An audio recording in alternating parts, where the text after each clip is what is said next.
Assalamualaikum warahmatullahi wabarakatuh.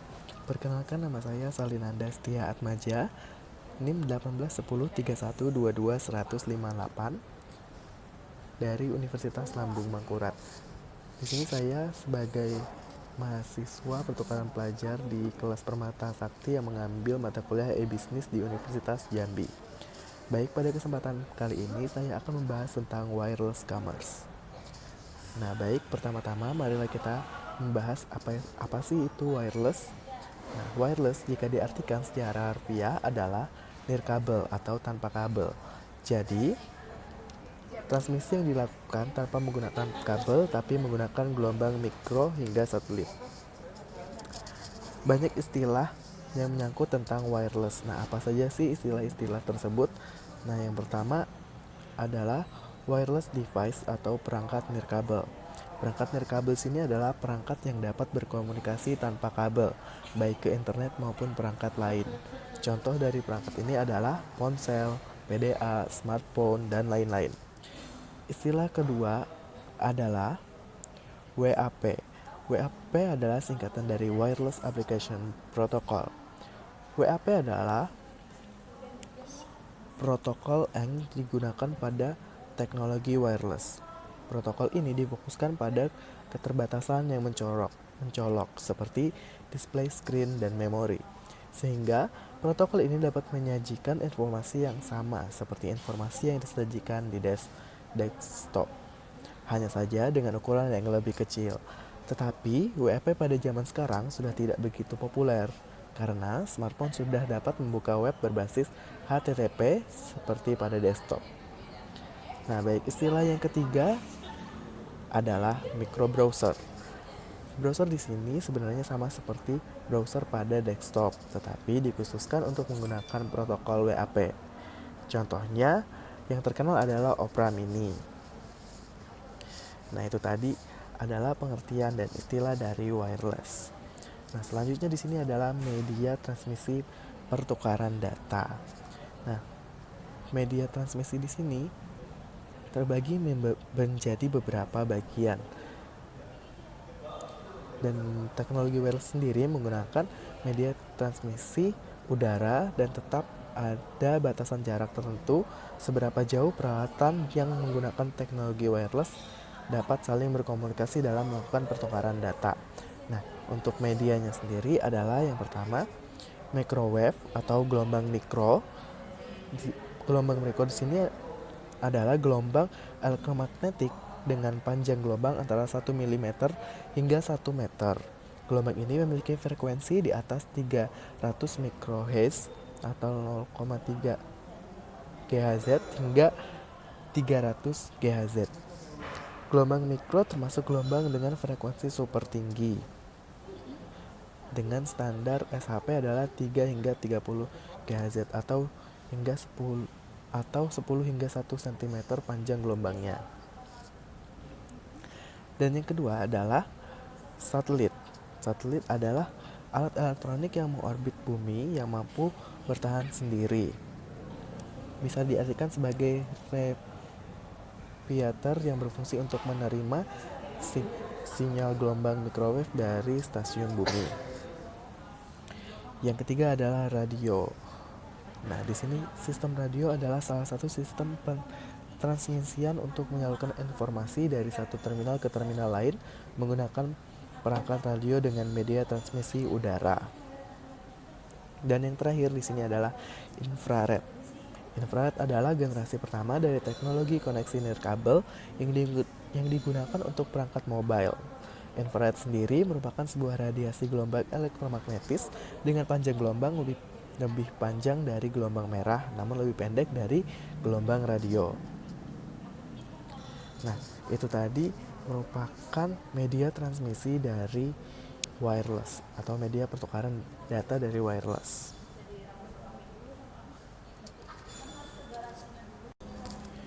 Baik, selanjutnya adalah wireless computer network and internet access. Yang pertama adalah short range wireless network yang secara umum memiliki jangkauan sekitar 100 feet atau kurang dari itu. Contohnya adalah Bluetooth.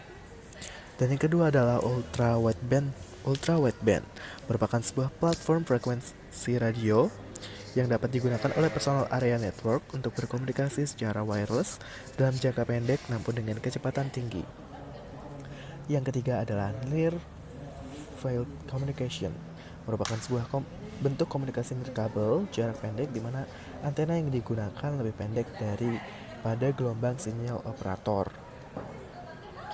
Nah, baiklah, selanjutnya kita akan membahas tentang mobile commerce. Nah, apa sih itu mobile commerce? Nah, mobile commerce sendiri merupakan kegiatan pembelian dan penjualan jasa dan barang melalui atau dengan alat wireless handheld seperti telepon seluler dan personal digital assistant.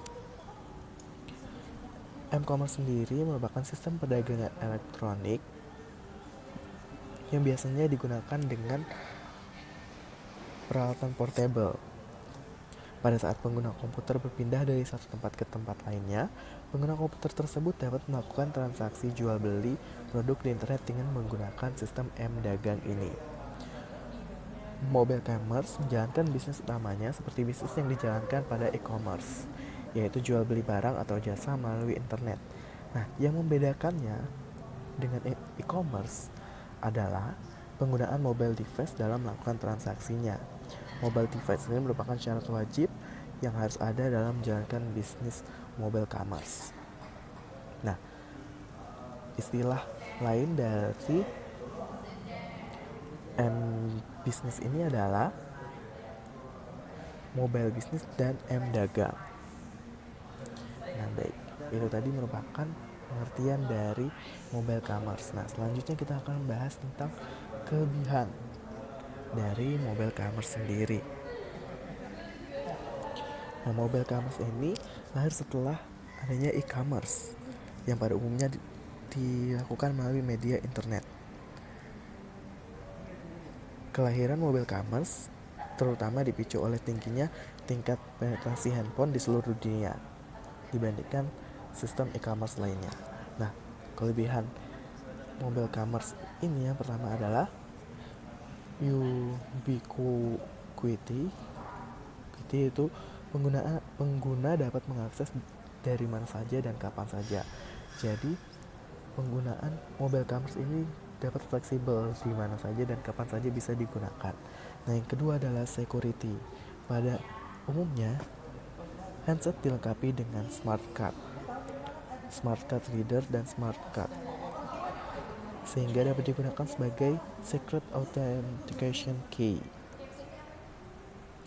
Yang ketiga adalah localization, yaitu merupakan memungkinkan diterapkannya lokasi service. Yang keempat adalah convenience.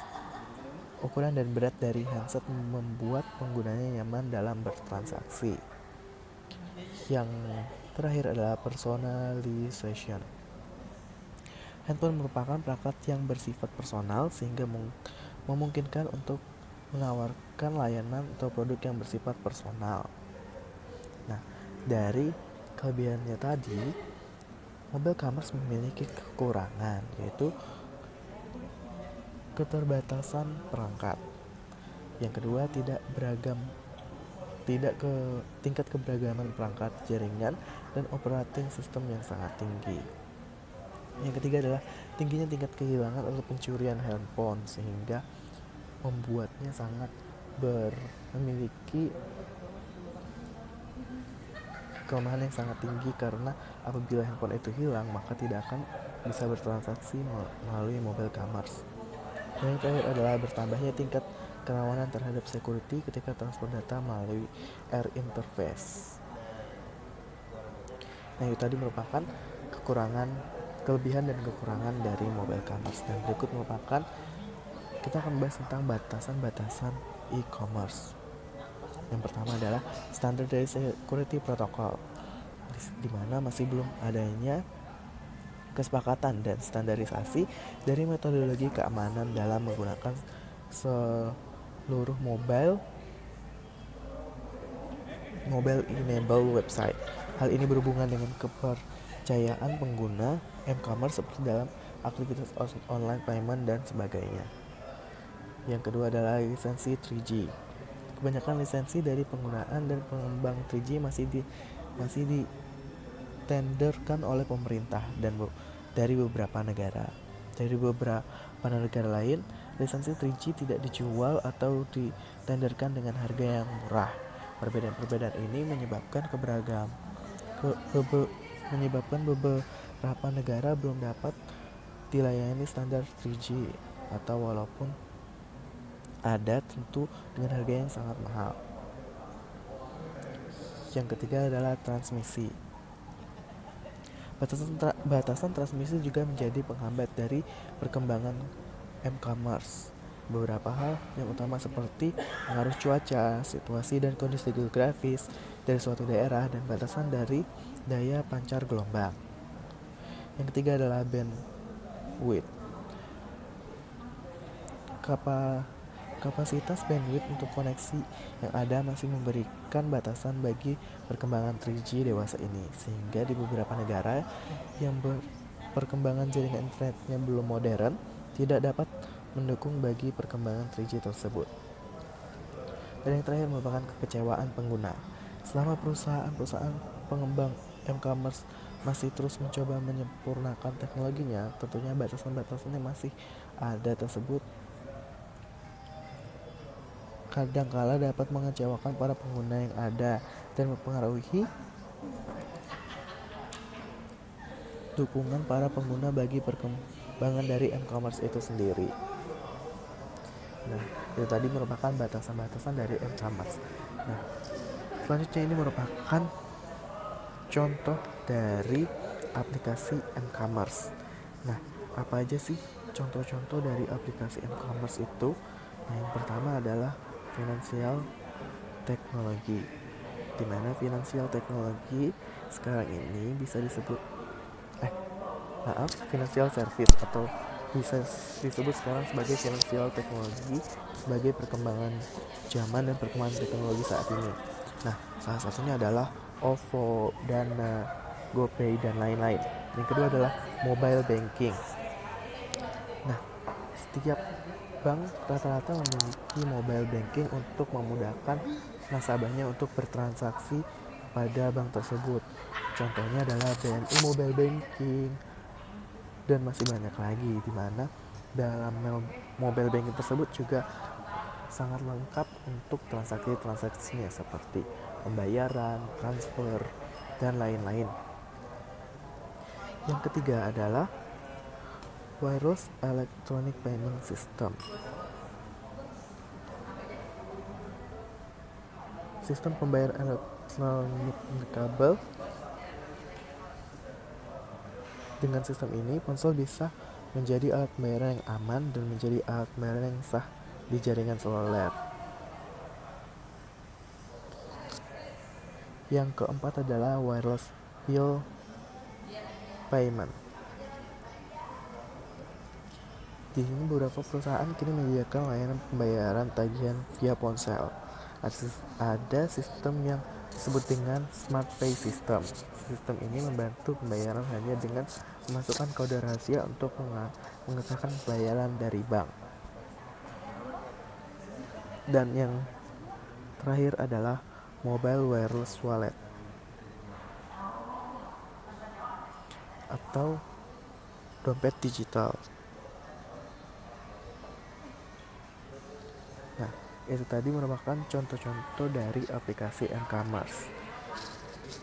Sekian presentasi dan penjelasan dari saya.